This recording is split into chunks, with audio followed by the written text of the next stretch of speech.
Here we are at Glyphica Typing Survival. Can you tell us a little bit about the game?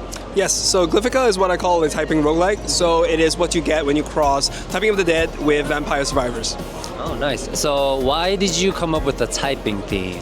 Right, so I personally have always liked typing games. So I've played a lot of typing games since I was a kid.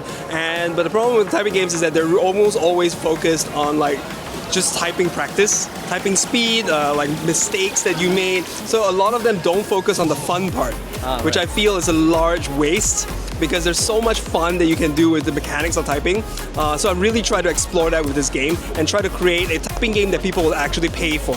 Because there's a lot of these typing games that are on website that's basically free, but they're a little bit more than typing tests or typing practice. So I want to make a game that was not free and you have to pay for it, but people will willingly pay for it because it's actually fun.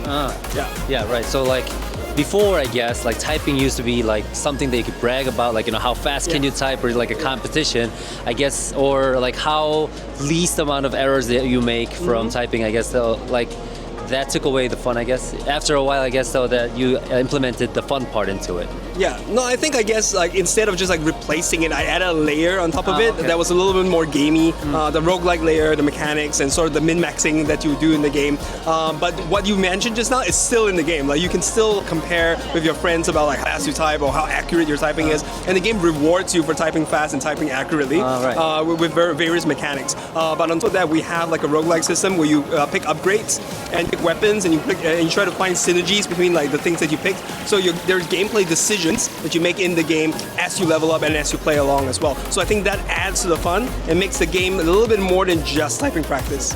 Right. So I also played it, and then it gives you an upgrade opportunity whenever you have a certain level or a certain score or something like that. So how did you come up with the mechanic? Did you design everything, or? Yeah, I mean largely was sort of inspired by there's a wave of these roguelikes coming out after Vampire Survivors success. I took a lot of inspiration from those kind of games where you have random upgrades and then you try to find synergies between them. There's also a lot of inspiration coming from card roguelikes like Slay the Spire. So you can see a lot of these synergies that I try to create using tags and stuff like that, and there's sort of different weapons working together and different upgrades working together to create really, really good effect. So that was sort of the basis of it.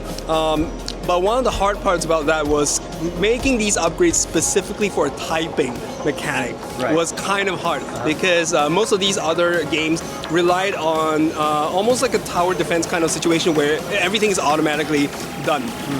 But I didn't want the game to become an auto battler. Right. So I had to tie everything back into the typing mechanic and trying to make it such that typing initiates most of these towers, but it's not you can just lift your hand off the keyboard. So that was kind of the hard part, designing the game. But most of it, it's not completely new. It's you can see in other roguelikes as well.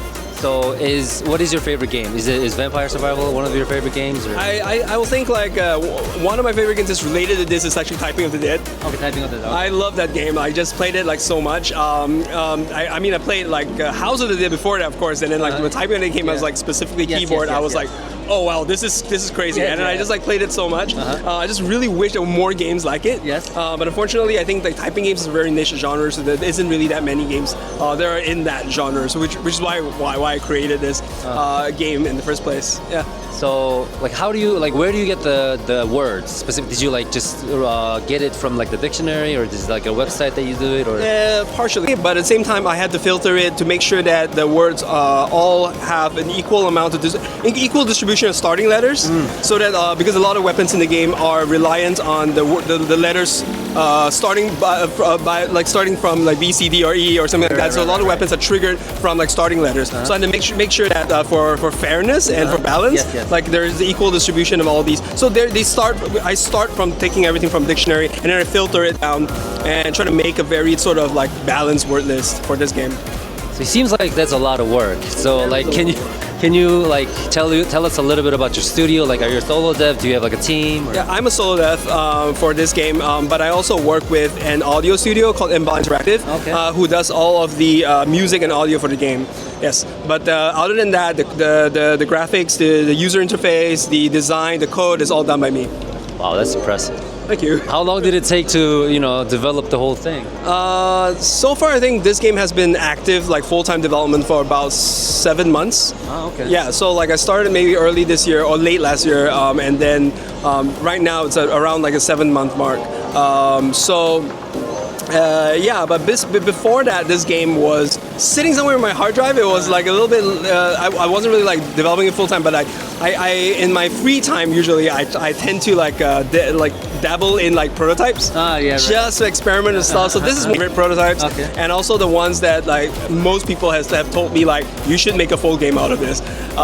So which is why like early this year when I decided to go indie, I took this game out and we're like, okay, I wrote down a plan of like how I was gonna what I was gonna add to it to turn it into a full game, and then I started. Yes. So is this this is basically your first project as a solo dev? This is my first indie project.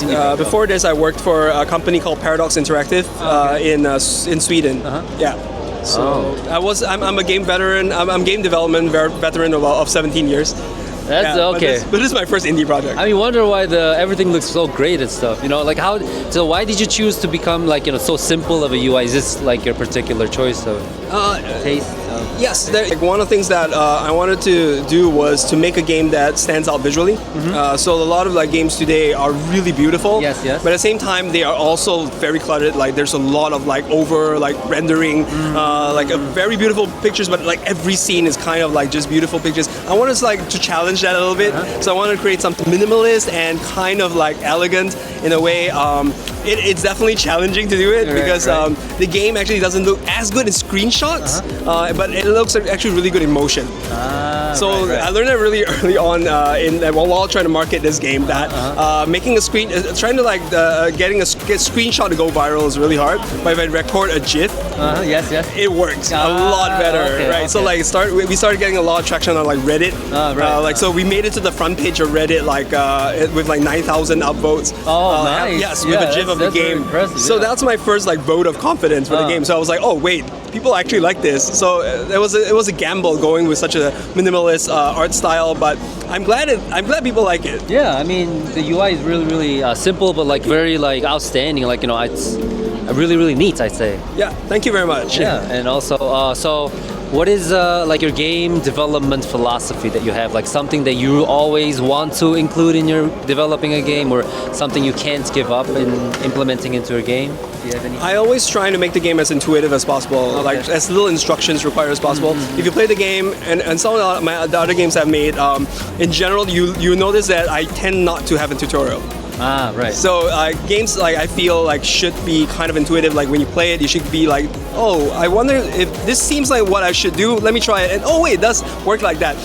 So that's a general philosophy I do with most of my games. And with Glyphica, I think that's amplified 10 times. So it's actually really good at cons because I don't really have to do much explanation. I just maybe say 2 lines and then people get it. Okay. And then they just play on and on and on and on and on. And most of the mechanics are very self-explanatory. So that's something that I try to do, try to make games that teach themselves, and you don't really need a lot of tutorial to get. Yeah, that's what I experienced too. I just play for 2 minutes, and then I was like, oh, this is how I do it. This is how I do it. Oh, press space, upgrade. Okay, this is how I do it, and stuff like that. So I think that's really, really fun. I guess that can actually add the fun to it because sometimes if a game is too complicated, you kind of get stressed out, and if there's too many things to do, you're like, do I have to do this first, do that first, or where do I go for this and stuff like that? But I guess if it's very intuitive, you don't have to worry about all that. Just sometimes you say take out the brain and just play the game, have fun, and just do that. So that's good. We do get some players on our Discord who play this game sort of to unwind at the end of the day. Yes. And they do it like a ritual. They'll get a beer and then it'll just I'll just play this game and zone out after a long day. So we do get people who play the game to sort of just turn off the brain and just type. So, do you walk around BIC and just check out other games? Yeah, I mean, during the business day where there was less of a crowd, I think there's just amazing amount of games. Personally, as a game player, I'm really encouraged and really happy about the amount of indies that are coming out today. Of course, it's a bit intimidating as a game developer. So they're all your competition. Yes, sort of. But at the same time, it's not if they play this game, they can't play my game. So there is also a spirit of collaboration. I think among indies that is really, really heartwarming.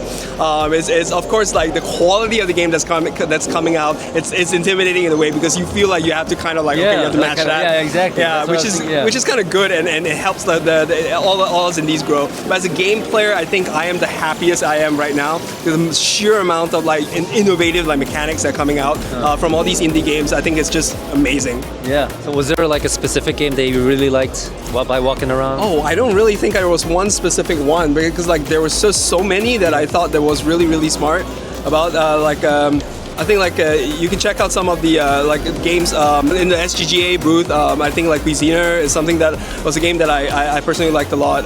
Toge Productions also makes like amazing games. So like those games I think stand out, but I honestly don't think there's like one game that's like super like that kind of cuts above the red because everyone is just making really good games. Yeah, that's what I was thinking too. Because like as the indie game kind of matures, like the industry matures, like everyone's quality of making games or just increase. Just raised all the time. Like everyone just have been making incredible games. I think all together.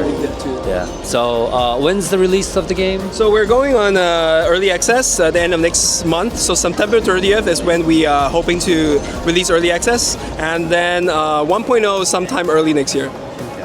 So, right. Yeah, that's nice. Do you have anything to add to the potential players or anyone that's watching this? Right, so the demo for our game is actually live on Steam, so it's free, so go download it. The game is called Glyphica Typing Survival. Any wish lists that you have will help us greatly in convincing Steam that we're worth promoting. So please wish list the game if you like it. Yes, please go wish list it and then play it. When you can play the demo, right? Yes, you can play the demo. Yeah, play the demo. So yeah, so Glyphica Typing Survival. Thank you for the interview. Thank you very much. Yes, for coming thank you. by. Thank you. Yep. Minimap, your ultimate gaming hub.